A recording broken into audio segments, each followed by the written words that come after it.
Digital युग के मद्देनजर साइबर सिक्योरिटी ग्लोबल सिक्योरिटी के लिए बहुत महत्वपूर्ण पहलू बन गई है, जिसके इकोनॉमिकल तथा जियो पॉलिटिकल प्रभावों पर पर्याप्त ध्यान देने की आवश्यकता है।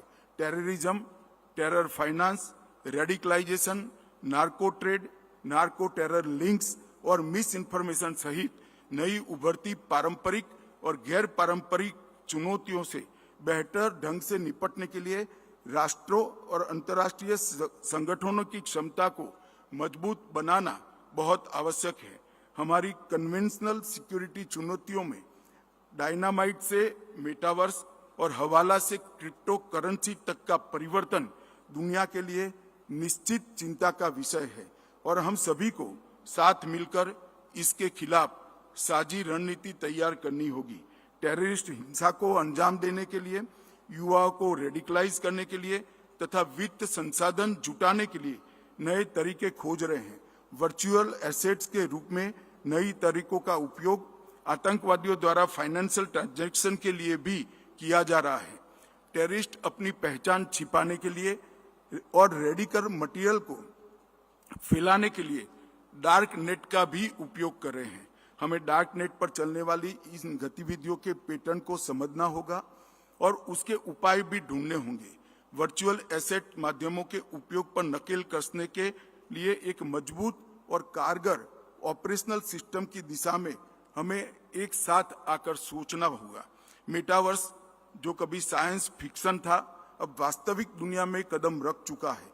मेटावर्स से आतंकवादी संगठनों के लिए मुख्य रूप से प्रचार, भर्ती, प्रशिक्षण, इसके नए अवसर पैदा हो सकते हैं।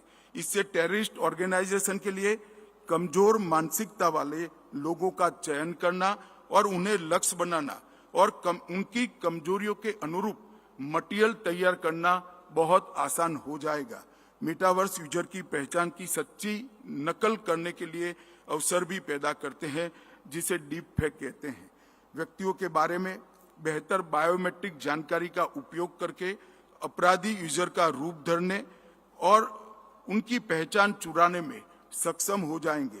साइबर अपराधों द्वारा रैंसमवेयर हमलों और महत्वपूर्ण व्यक्तिगत डेटा की बिक्री, ऑनलाइन उत्पीड़न और बाल शोषण से लेकर फर्जी समाचार और टूल किट के साथ साथ मिस इन्फॉर्मेशन कैंपेन जैसी घटनाओं को अंजाम दिया जा रहा है।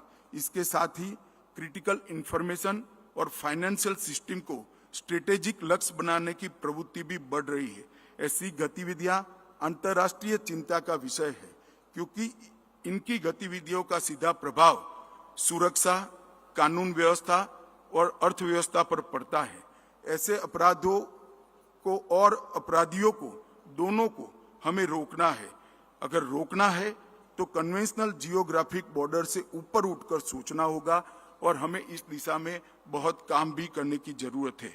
डिजिटल युग में टारगेट हमारे भौतिक संसाधन नहीं होते हैं, बल्कि हमारी ऑनलाइन काम करने की क्षमता को टारगेट किया जाता है। कुछ मिनट के लिए भी ऑनलाइन नेटवर्क में व्यवधान बहुत घातक हो सकता है। आज दुनिया की सभी सरकारें गवर्नेंस और पब्लिक वेलफेयर में डिजिटल माध्यमों को प्रोत्साहन दे रही है। इस दिशा में आवश्यक है कि डिजिटल प्लेटफॉर्म पर नागरिकों का विश्वास बना रहे। डिजिटल स्पेस में असुरक्षितता नेशनल स्टेट की लेजिटिमेसी को और संप्रभुता के सामने प्रश्न चिन्ह खड़ा करते हैं। हमारा इंटरनेट विजन न तो राष्ट्र को अस्तित्व के संकट में डालने वाला अत्यधिक फ्रीडम वाला होना चाहिए और न ही डिजिटल फायरवॉल जैसे आइसोलेट करने वाले इंफ्रास्ट्रक्चर से बना हुआ होना चाहिए। भारत ने कुछ ऐसे open access digital public infrastructure model खड़े किए हैं जो कि समग्र विश्व में मिसाल बने हुए हैं। हमारा डिजिटल आइडेंटिटी का Aadhaar model, real time fast payment का UPI model, open network for digital commerce ONDC, health के क्षेत्र में ओपन हेल्थ सर्विस नेटवर्क जैसे और भी है। आज दुनिया को डिजिटल पब्लिक इंफ्रास्ट्रक्चर के लिए नई व्यवस्था की जरूरत है, जो इंफॉर्मेशन और फाइनेंस के प्रवाह में मध्यस्थता करे। इससे दुनिया के देशों को अपने नागरिकों को डिजिटल रूप से सशक्त बनाने में सुविधा होगी। मित्रों, मैं कुछ सुरक्षा उपायों के लिए भी बात करना जरूर चाहूंगा। दुनिया के कई देश साइबर अटैक के शिकार हुए हैं और यह खतरा दुनिया भर की सभी बड़ी अर्थव्यवस्थाओं पर मंडरा रहा है। विश्व बैंक के अनुमान के अनुसार 19 से 23 के दौरान साइबर हमलों से दुनिया को लगभग $5.2 ट्रिलियन का नुकसान हो सकता था। मैलिशियस थ्रेट एक्टर्स द्वारा क्रिप्टो करेंसी का उपयोग इसकी पहचान और रोकथाम को और जटिल बना देता है।